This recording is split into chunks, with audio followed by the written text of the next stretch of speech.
నేను గత ఒక 2, 3 రోజుల క్రితం మీకు ఒక ఇది మనతోనే ఉండి మన ఇంటికి నిప్పు పెట్టే దరిద్రుడు నికృష్టపు వాళ్ళు కొన్ని ఛానల్స్ ఉంటాయని.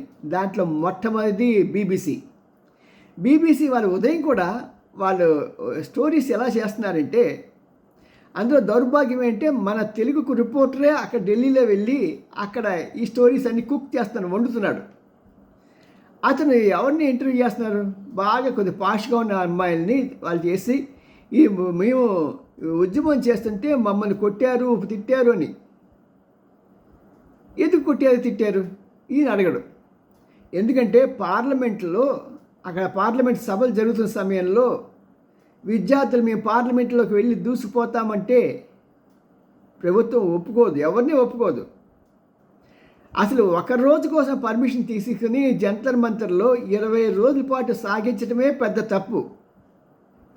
అంతేకాకుండా మేము వెళ్ళిపోతాము, మా ఇష్టం వచ్చింది, మీ ఇల్లా, ఇది మీ అడ్డానేంటి, పార్లమెంటు వెళ్ళిపోతామంటే మరి పోలీసులు కొట్టరా అని ప్రశ్నించండి.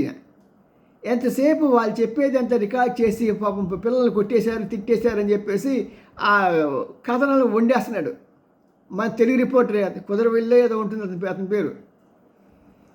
ఎందుకంటే ఇదంతా ఎందుకు చేస్తున్నాడయ్యా అంటే, ప్రత్యేకంగా ఏంటంటే బీబీసీలో వాళ్ళకి అక్కడ తెలుగులో మాట్లాడుతూ ఉంటే పక్కన ఎవరికి అర్థం కాదు ఏంటి అనేది.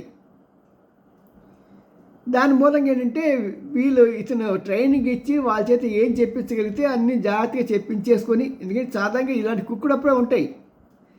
కొంత దగ్గరికి వెళ్ళి ఏంటి ఇలా అంటే వాళ్ళు చెప్తే అలా కాదు, నువ్వు ఇలా చెప్పు, అలా చెప్పు, మాకు తెలుసు కదా మీడియా వాళ్ళం అని చెప్పించి ఈ రోజున అలాంటి వీడియోస్ అన్నీ తయారు చేసి బీబీసీ వాళ్ళకి ఆఫీస్కి ఇస్తే అక్కడ ఏం చేస్తారంటే వివిధ భాషల్లో డబ్బింగ్ చేస్తారు. ఈరోజు డబ్బింగ్ అనేది చాలా ఈజీ అయిపోయింది. ఇతను మాట్లాడుతూనే ఉంటాడు, ఇది మాట్లాడుతుంటే ఇతను తమిళ్లోకి వెళ్ళిపోతుంది, ఆఫ్ఘనిస్తాన్ భాషలోకి వెళ్ళిపోతుంది, జర్మనీలోకి వెళ్ళిపోతుంది, ఏ భాషలోకి టకటకటకి వెళ్ళిపోతూ ఉంటుంది.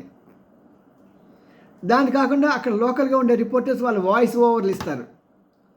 ఈ విషయాలన్నీ కూడా అమెరికాలో ఈ CNN ఇవన్నీ కూడా, ఈవెన్ వాల్ స్ట్రీట్ జర్నల్లో కూడా పెద్ద పెద్ద హెడ్డింగ్స్తో ఇండియాలో ఇలా జరిగిపోతున్నారు, జనపదలో స్టూడెంట్స్ అంతా ఇదైపోతున్నారు, అదైపోతున్నారు అని చెప్పేసి ఇండియా మీద చాలా విష ప్రచారం చేసుకోవడానికి మంచి ఆస్కారం ఇస్తుంది బీబీసీ.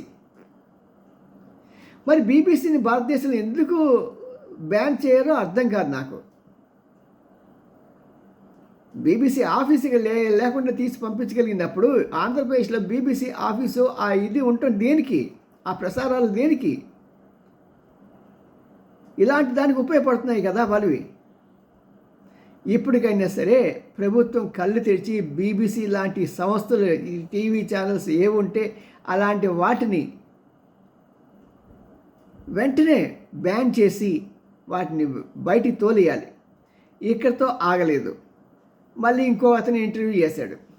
అతను తెలుగు కుర్రోడే. నేను JNTUలో PhD చేస్తున్నాను.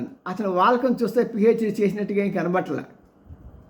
అమ్మో మేము అటుపక్క వెళ్తుంటే మమ్మల్ని పోలీసులు తరుముతున్నారండి, తరుముతుంటే ముందుకెళ్ళిపోయాము, ముందుకెళ్తే అక్కడేమో టీర్ గ్యాస్ వేస్తున్నాం, మాకు ఎక్కడ పోవాలో తెలియలేదు, అది ఇది అని చెప్పి.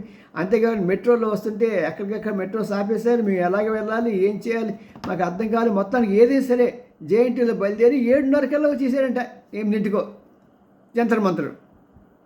అంత అసాధ్యంగా ఉన్న సమయంలో JNTU నుంచి అక్కడ రావడానికి ఒక 1.5 అవర్ పట్టింది మ్యాక్సిమం. ఇది ఎలా సాధ్యం? ఇలాంటి వాళ్ళందరినీ ఇంటర్వ్యూ చేసి భారతదేశ పరువు తీసిన ఈ యొక్క రిపోర్టర్స్ని, ఈ యొక్క సంస్థని వెంటనే బ్యాన్ చేయాల్సిన అవసరం ఉంది. ఎందుకంటే వీళ్ళు నరాల్లో భారతదేశానికి ద్రోహం చేయాలి, ఎలాగ రిపోర్ట్ చేసి వాళ్ళకి పెద్ద పెద్ద శాలరీస్ లాక్కోవాలనే వ్యక్తిగత స్వార్థం తెప్పించి జాతీయ ప్రయోజనాల గురించి జాతి కోసం అంకితం అవ్వాలి అనే ఒక తాపత్రయం కానీ ఆ ఎంప్లాయీస్లో కానీ ఎక్కడ ఏముండదు. సాధారణంగా చూసామంటే అంతా కూడా కల్తీ జాతిలే తీసుకుంటారు.